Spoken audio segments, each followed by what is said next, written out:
Et si, pour une fois, le silence ne suivait pas l'élection, mais laissait place à une tempête? Imaginez Dar es Salaam sous tension, où la jeunesse ne chuchote plus. Elle crie, elle envahit les rues, elle refuse d'accepter un nouveau simulacre électoral. L'époque des illusions est révolue.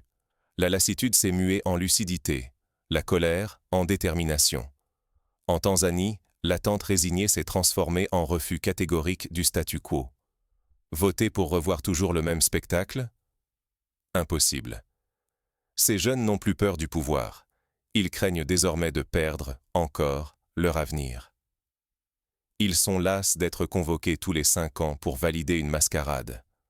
Chaque slogan officiel, chaque sourire crispé, sonne comme une provocation.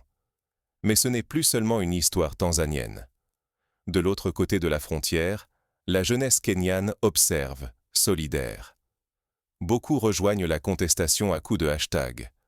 D'autres franchissent les réseaux comme on traverse une douane, sans papier, mais portés par la soif de justice.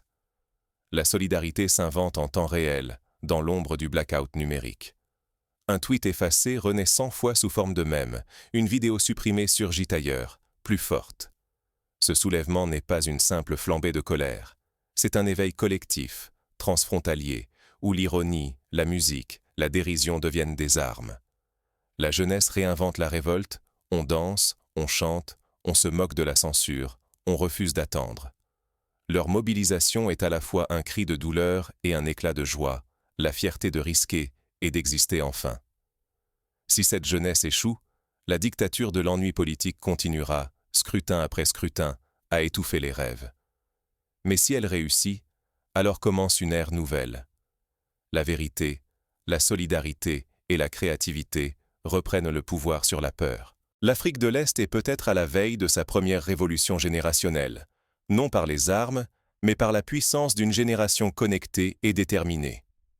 Mais comment ce soulèvement s'organise-t-il, dans une société où chaque mot et chaque image peuvent être surveillés? Plongé au cœur d'une mobilisation qui refuse la clandestinité comme la résignation. Imaginez. Les rues de Dar es Salaam s'étirent à l'aube, baignées dans cette lumière brumeuse qui fait scintiller les murs couverts d'affiches électorales. Les klaxons résonnent, les vendeurs de cartes SIM haranguent le passant, le quotidien s'écoule comme une rivière familière. Tout semble figé, comme si la ville vivait un éternel retour. Nous sommes en octobre 2025. Encore une fois, la Tanzanie s'apprête à rejouer le même scénario. Élections, promesses, espoirs et désillusions. Le CCM, maître des lieux depuis plus d'un demi-siècle, orchestre la pièce.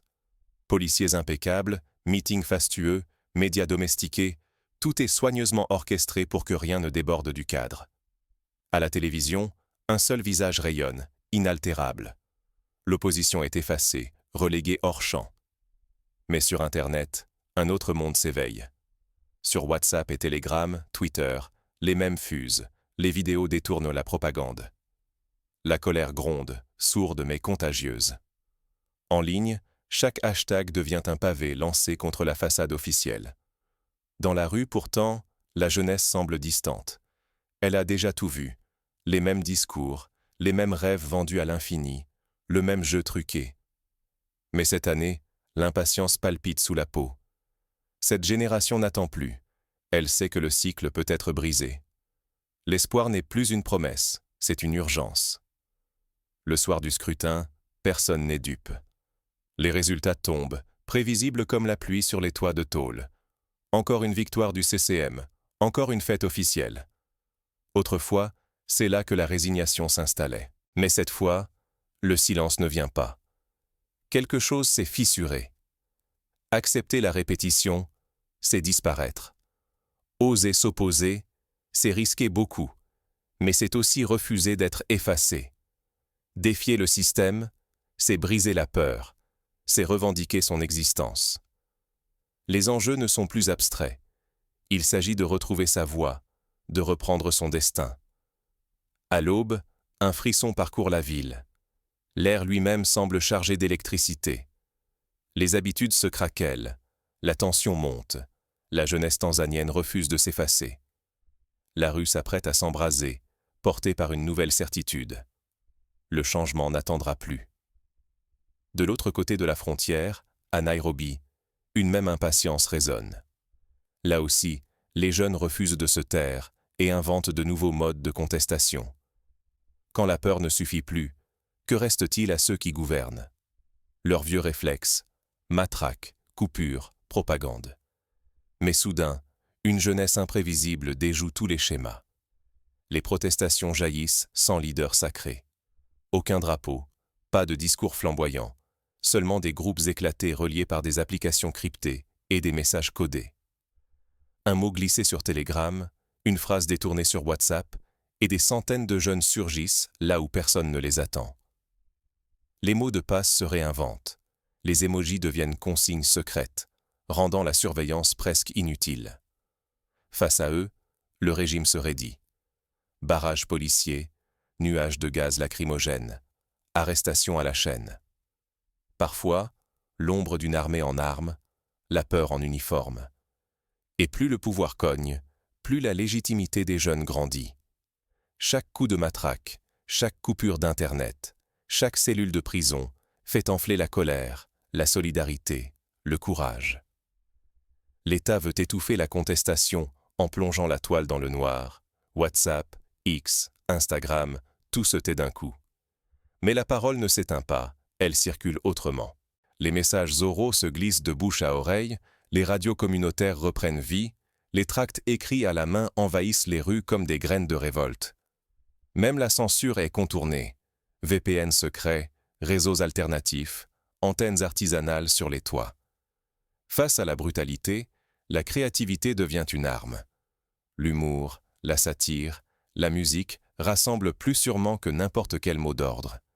Des vidéos détournent les slogans officiels, des chansons parodient les discours, les mèmes traversent les coupures, et l'ironie devient rempart collectif. Un DJ transforme un concert en manifestation, un poète fait voyager ses vers en graffiti, les artistes puisent dans la contestation une énergie nouvelle.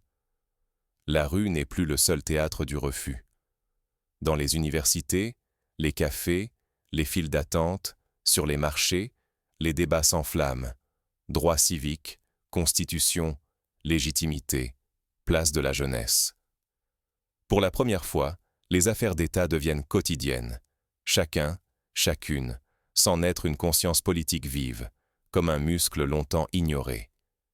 Mais le prix à payer est lourd. Derrière chaque slogan, plane la menace d'un passage à tabac, d'un enlèvement, d'une disparition. La répression, souvent aveugle, brise des vies, anéantit des carrières, laisse des familles endeuillées. Pourtant, chaque injustice rend la contestation plus humaine et plus légitime encore. Car il ne s'agit plus seulement d'une élection. Il s'agit de l'avenir, de la dignité, du droit d'exister sans peur. Quand la jeunesse comprend que le vrai pouvoir, c'est de refuser le silence, alors, même armé, le régime vacille sur ses fondations. Tandis que le gouvernement s'enfonce dans la violence et l'aveuglement, la résistance ne recule pas. Elle s'enracine, se répand, traverse les frontières, inspire d'autres pays, d'autres générations. Mais ce soulèvement n'est pas qu'un cri de colère. Il devient une renaissance, une réinvention du collectif. Comment, en Tanzanie et au Kenya, la jeunesse transforme-t-elle la peur en pouvoir? Et si la révolution n'avait pas besoin de visa? Cette question brûle désormais l'Afrique de l'Est, alors que la contestation née en Tanzanie s'étend, portée par une jeunesse qui ne se reconnaît plus de frontières, ni dans la tête, ni sur la carte. À peine les images tanzaniennes partagées en ligne, une impatience incendie Nairobi, Mombasa, puis les villages du Kenya. Pourquoi pas nous? Les groupes WhatsApp explosent, les hashtags changent de langue, les slogans traversent la savane. Toute une génération, privée d'écoute et d'avenir, trouve dans l'éveil du voisin une étincelle trop longtemps contenue. C'est une vague collective qui remonte jusqu'en Ouganda, touche le Rwanda, traverse les lacs, franchit les barrières linguistiques. Pour la première fois depuis plusieurs décennies, le rêve panafricain ne porte plus le costume des chefs d'État. Il descend dans la rue, s'invente dans le tumulte, se chante dans les bus, se dessine dans les graffitis nocturnes. Plus question d'attendre que les gouvernements coopèrent. La jeunesse s'organise seule, par 1000 chemins invisibles. L'empathie devient concrète. À Namanga, des jeunes Kenyans aident les manifestants tanzaniens à passer la frontière, offrent abri, eau, premiers soins. Messages clandestins, ondes courtes, bouche à oreille. La solidarité circule hors des radars. Sur Telegram, des collectifs improvisent la traduction des communiqués, relaient les vidéos censurées, cartographient en temps réel les zones à éviter. Partager un pain, un contact d'avocat, une astuce pour braver la coupure d'Internet. Chaque geste est acte de résistance. Face à cette marée, les autorités paniquent. Les ministres de l'Intérieur se réunissent, redoutant la contagion. Les frontières se militarisent, des drones surveillant les foules, la propagande du calme envahit les ondes. La censure numérique s'intensifie.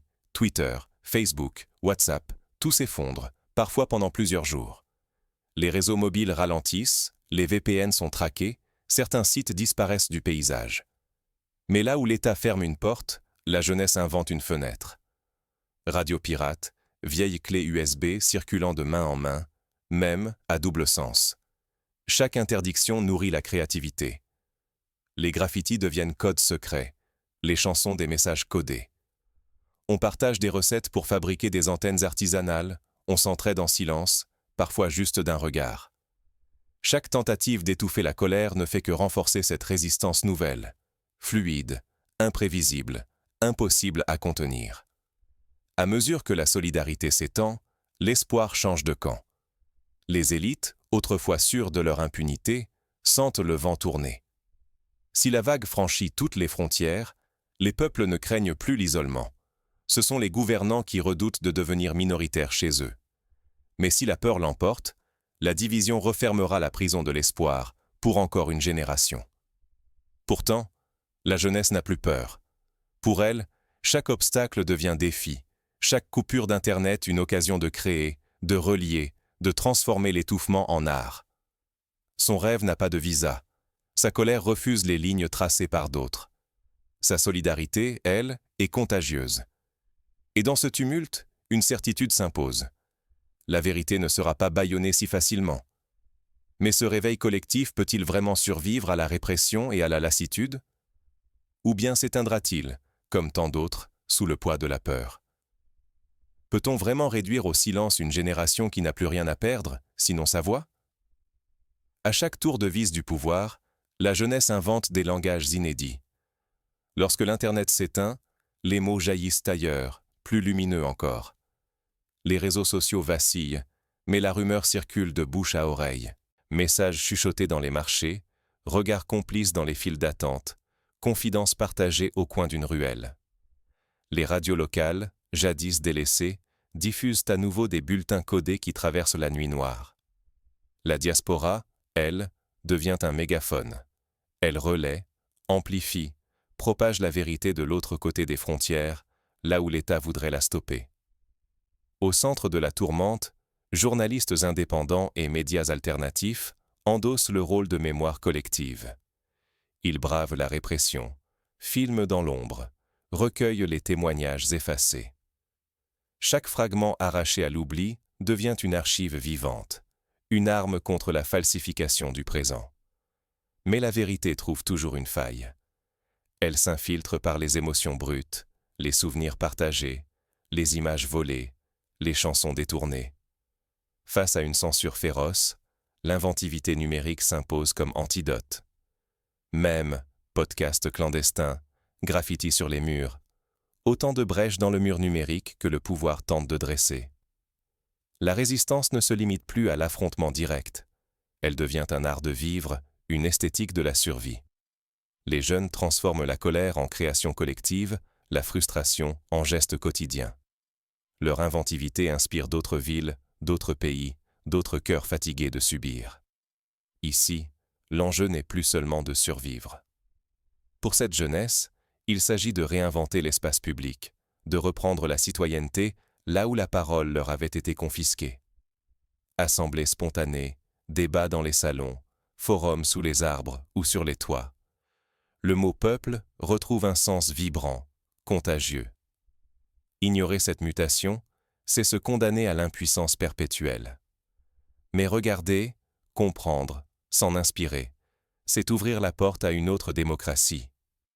Une démocratie qui ne vient pas seulement des urnes, mais grandit dans chaque acte de courage, chaque geste de solidarité, chaque rire partagé au cœur de l'adversité. Mais comment ce feu créatif, né dans la contrainte, se propage-t-il au-delà des frontières? La réponse, c'est une diaspora connectée et des solidarités inattendues, prêtes à défier l'ordre établi. L'Afrique n'a jamais dormi. Elle préparait simplement sa symphonie. On disait que la jeunesse du continent attendait, soumise, que les mêmes figures dictent la cadence. Désormais, du littoral tanzanien aux collines du Kenya, les jeunes refusent d'être des figurants dans une histoire imposée. Ils reprennent le stylo, réécrivent la partition, mesure après mesure, avec leur rythme propre. Refuser la trahison démocratique est déjà une victoire intime. Mais leur force dépasse la résistance passive. Ils transforment l'étouffement en pulsion créative, la répression en art de la riposte. Quand l'État coupe Internet, ils inventent de nouveaux réseaux, cousus de solidarité. Sous la censure, l'ironie surgit, acérée, démultipliée par des milliers de voix, éparpillées mais connectées, dans l'ombre et en pleine lumière. Fermer les yeux sur cette musique, c'est s'enfermer dans l'ancien refrain. La peur, l'épuisement, l'idée que rien ne change jamais. Mais prêtez attention, vraiment, c'est entendre la vibration d'une génération qui refuse de plier, même devant les chars, même sous les nuages noirs du blackout numérique. L'avenir ne s'écrira plus sans leur tempo. Ce soulèvement n'est ni un accident ni une crise de plus. C'est un cœur inédit, reliant les quartiers de Dar es Salaam aux rues de Nairobi, franchissant frontières, langues et pannes réseaux, mu par une seule volonté, vivre dignement et choisir son destin. À ceux qui observent de loin, sceptiques ou indifférents, j'adresse un avertissement. Ignorer cette renaissance, c'est rater une chance unique. Ce serait gaspiller l'énergie, le courage et l'intelligence d'une jeunesse prête à tout bouleverser. Écouter, c'est accepter de participer à la construction d'un avenir où chaque voix compte, où la vérité ne s'échange plus en coulisses. La question n'est plus « la jeunesse va-t-elle gagner ?» mais « saurons-nous entendre sa musique avant qu'elle ne nous dépasse ?» Car ceux qui détournent le regard aujourd'hui resteront prisonniers demain. Ceux qui tendent l'oreille peuvent, eux, choisir de bâtir la suite. Mais arrêtons-nous un instant. Pour comprendre cette tempête, il faut saisir la profondeur du ras-le-bol. La Tanzanie, ce n'est pas un pays qui aime le désordre. Depuis l'indépendance, la stabilité est un mot d'ordre. Durant des décennies, le CCM a incarné le pilier, la continuité. Mais ce qui fut une force est devenu une cage. Revenons un instant sur l'histoire récente. En 2020, l'élection présidentielle avait déjà été contestée, mais la répression avait été brutale. À l'époque, des centaines de jeunes avaient été arrêtés. Certains, comme Acha, une étudiante en droit, avaient vu leurs espoirs piétinés. Elle avait raconté « On vote, on crie, puis on rentre chez nous. » 5 ans plus tard, elle ne veut plus rentrer. Elle veut rester dans la rue, jusqu'au bout. Prenons un autre exemple, celui du mouvement End-SARS au Nigeria, en 2020. Là-bas, la jeunesse s'était soulevée contre les violences policières. Les réseaux sociaux avaient permis de contourner la censure, de coordonner des sit-ins pacifiques. Malgré une répression féroce, le mouvement avait changé la donne. Il avait donné naissance à une nouvelle conscience civique, même si la victoire n'a pas été totale. En Tanzanie, beaucoup s'en souviennent et s'en inspirent. Dans le passé, les gouvernements misaient sur la lassitude. Chaque coup de matraque, chaque coupure d'Internet devait décourager. Mais aujourd'hui, grâce à la technologie et à la créativité, les jeunes transforment chaque obstacle en ressources. Lorsque WhatsApp s'éteint, des groupes sur Signal prennent le relais. Lorsque les réseaux sont coupés, les radios communautaires diffusent des bulletins d'information codés, parfois en dialectes locaux pour tromper la surveillance. Imaginons un scénario concret. Un soir, à Dar es Salaam, une coupure totale d'Internet plonge la ville dans le silence numérique. Mais à Magomeni, quartier populaire, des étudiants se réunissent sur les toits, tendent des draps blancs marqués de slogans et projettent des messages en morse lumineux vers les quartiers voisins. Des enfants, habituellement endormis à cette heure, observent la danse des signaux et comprennent qu'il se passe quelque chose d'inhabituel. Les solidarités prennent parfois des formes inattendues. Dans le quartier de Kariakou, des vendeuses de fruits distribuent des tracts cachés au fond de leur panier. Les conducteurs de Boda Boda, plutôt que de fuir les barrages, servent de relais entre les quartiers, transportant non seulement des passagers, mais aussi des clés USB pleines de messages et de vidéos censurées. Au Kenya, la mobilisation prend d'autres formes. À Nairobi, des groupes d'étudiants organisent des ateliers clandestins pour apprendre à contourner la censure numérique, créer un VPN artisanal, crypter ses messages, utiliser le dark web pour relayer les informations. À Mombasa, c'est la musique qui devient arme de contestation. Des rappeurs composent des morceaux viraux, diffusés via Bluetooth de téléphone en téléphone, contournant ainsi les blocages officiels. L'histoire regorge de parallèles. En 2011, le printemps arabe a montré comment une étincelle pouvait embraser une région entière. En Tunisie, tout a commencé par l'immolation de Mohamed Bouazizi, un jeune vendeur de rue. Son geste, relayé par les réseaux sociaux, a déclenché une vague de révolte jusqu'en Égypte, en Libye, en Syrie. Aujourd'hui, la jeunesse tanzanienne et kenyane se souvient. Il suffit parfois d'un acte, d'une image, pour que la peur change de camp. Mais attention, les révolutions numériques ne sont jamais sans risque. Au Soudan, en 2019, la mobilisation contre le régime d'Omar el-Béchir a été rendue possible grâce à Telegram et Facebook. Mais la répression a été féroce, avec des coupures d'Internet massives et des arrestations ciblées. Pourtant, même après la chute du dictateur, le combat pour la démocratie continue. La leçon, il faut persévérer, s'organiser et surtout, ne jamais sous-estimer la capacité du pouvoir à frapper fort. Dans ce contexte, chaque détail compte. Les jeunes Tanzaniens et Kenyans apprennent à se protéger. Ne jamais utiliser le même téléphone 2 jours de suite, changer régulièrement de point de rendez-vous, utiliser des mots de passe complexes et des systèmes de chiffrement éprouvés. Les ateliers d'autodéfense numérique se multiplient, parfois soutenus par des ONG de défense des droits humains.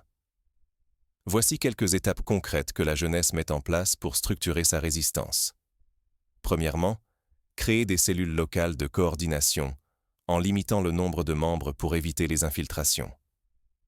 Chaque cellule ne connaît qu'un contact avec une autre cellule, limitant ainsi les risques si l'une d'elles venait à être compromise. Deuxièmement, organiser des formations express sur la sécurité numérique. Comment effacer un message à distance, comment utiliser le chiffrement bout à bout, comment éviter la géolocalisation. Les tutoriels circulent sous forme de vidéos discrètes ou de fichiers PDF, parfois imprimés et distribués main à main. Troisièmement, inventer des codes visuels dans l'espace public. Un graffiti particulier sur un mur, un ruban de couleur à un lampadaire, un symbole dessiné sur la chaussée. Autant de signes qui indiquent un lieu de rendez-vous, un risque ou un passage sécurisé. Quatrièmement, multiplier les relais internationaux, contacter des journalistes étrangers, alerter les ONG, utiliser les réseaux de la diaspora. La diaspora de Londres, de Paris, de Toronto, joue un rôle clé en relayant les vidéos et témoignages censurés, en finançant parfois les frais d'avocats pour les manifestants arrêtés. Cinquièmement, s'appuyer sur la culture populaire pour contourner la censure. Des chansons codées, des slogans détournés, des pièces de théâtre improvisées dans les bus ou les marchés permettent de toucher un public large, même analphabète ou non connecté. Sixièmement, former des brigades de premiers secours citoyens. Lors des manifestations, des étudiants en médecine improvisent des points de soins mobiles équipés de trousses de secours et de solutions de fortune. En 2020, lors d'une répression à Dodoma, une jeune femme, Fatuma, a sauvé plusieurs blessés en transformant une échoppe en clinique improvisée. Ce type d'action renforce le sentiment d'appartenance et d'entraide. Septièmement, documenter inlassablement les abus et les victoires. Des groupes anonymes collectent photos, vidéos, témoignages qu'ils stockent sur des serveurs à l'étranger, à l'abri des saisies policières. Ces archives deviennent des preuves lors des négociations ou des campagnes internationales. Enfin, imaginez des scénarios de transition. Les jeunes discutent. Que faire si le régime vacille?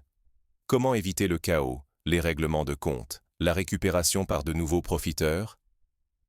Des groupes de réflexion, souvent animés par des universitaires ou des activistes aguerris, planchent sur des alternatives concrètes. Gouvernement provisoire, assemblée citoyenne, audit des institutions. Tous ces exemples montrent que la mobilisation ne se limite pas à la rue. Elle infuse le quotidien, transforme les habitudes, réinvente le vivre ensemble. Prenons le cas de l'humour comme outil de résistance. À Dar es Salaam, des comédiens de stand-up glissent des blagues politiques dans leurs spectacles, sous couvert de fiction. Sur TikTok, des influenceurs se moquent à des discours officiels, relaient des défis de danse où chaque mouvement évoque un slogan subversif. Cette légèreté apparente est une arme puissante. Elle désamorce la peur, ridiculise l'autorité, crée des complicités inattendues. La musique joue aussi un rôle central. Des artistes comme Diamond Platnumz, bien que surveillés, trouvent des moyens détournés de soutenir la contestation. Des morceaux circulent, remixés, adaptés, traduits en plusieurs langues, et deviennent des hymnes spontanés. Lors d'un concert improvisé à Arusha, des milliers de jeunes ont chanté en chœur un refrain détourné. Hakuna Matata, Lakini Tuna Hasira.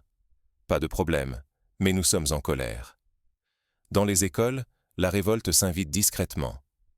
Des professeurs glissent dans leurs cours des références à la résistance, à l'histoire des luttes africaines, à la nécessité de garder espoir. Certains organisent des débats sur la démocratie, invitent des anciens militants à témoigner. Les élèves, parfois dès 12 ans, rédigent des rédactions sur ce que signifie choisir son destin. L'influence s'étend jusqu'au marché, où les commerçants discutent politique entre deux transactions, analysent les nouvelles mesures de censure, échangent des astuces pour contourner les coupures de courant. Et puis, il y a la solidarité économique. Des collectes anonymes sont organisées pour soutenir les familles des prisonniers politiques. Des commerçants acceptent de nourrir gratuitement les manifestants blessés ou cachés. Sur les réseaux, des appels à dons circulent pour acheter du matériel médical, des batteries solaires, des talkies-walkies. Historique, ce mouvement tisse aussi des liens avec les anciens. Des leaders des mouvements étudiants des années 80 viennent témoigner, raconter comment, eux aussi, avaient défié l'ordre établi, parfois au prix de la prison ou de l'exil. Ce dialogue intergénérationnel nourrit la stratégie actuelle, rappelle que chaque victoire, même partielle, est le fruit d'un long combat. Ce n'est pas un hasard si la jeunesse tanzanienne et kenyane s'inspire de figures comme Nelson Mandela, Wangari Maathai ou Thomas Sankara.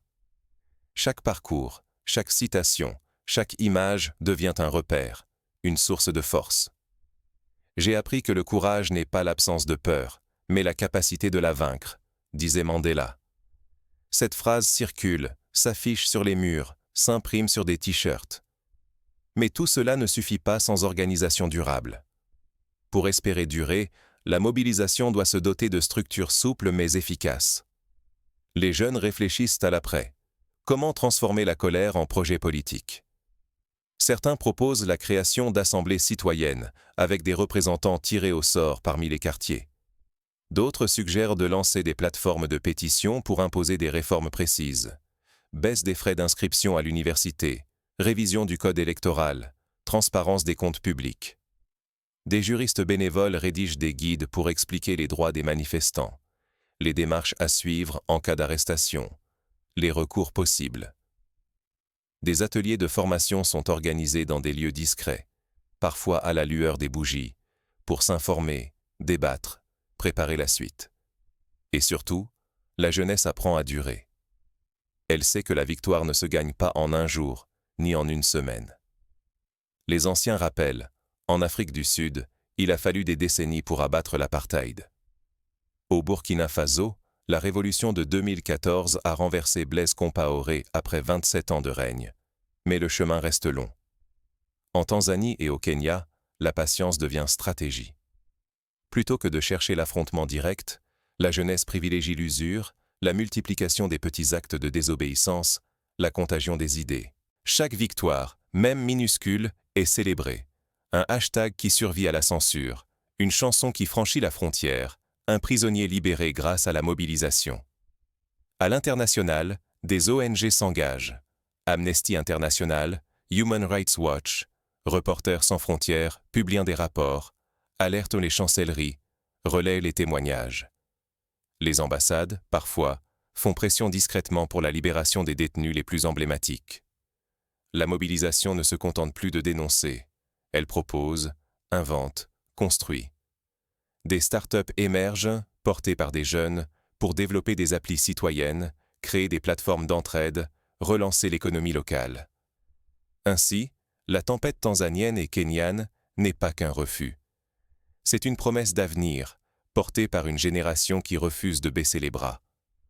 Au bout du compte, la vraie question n'est pas de savoir si la jeunesse va gagner demain, mais si elle saura transformer l'essai, inscrire l'espérance dans la durée, tisser une démocratie à la mesure de ses rêves. La réponse n'est jamais écrite d'avance, mais une chose est sûre, tant que l'étincelle subsiste, tant que la musique continue de résonner, le silence ne reviendra pas. Et si, cette fois, l'Afrique de l'Est ouvrait vraiment une nouvelle page? À vous de choisir de l'écouter ou de tourner la tête.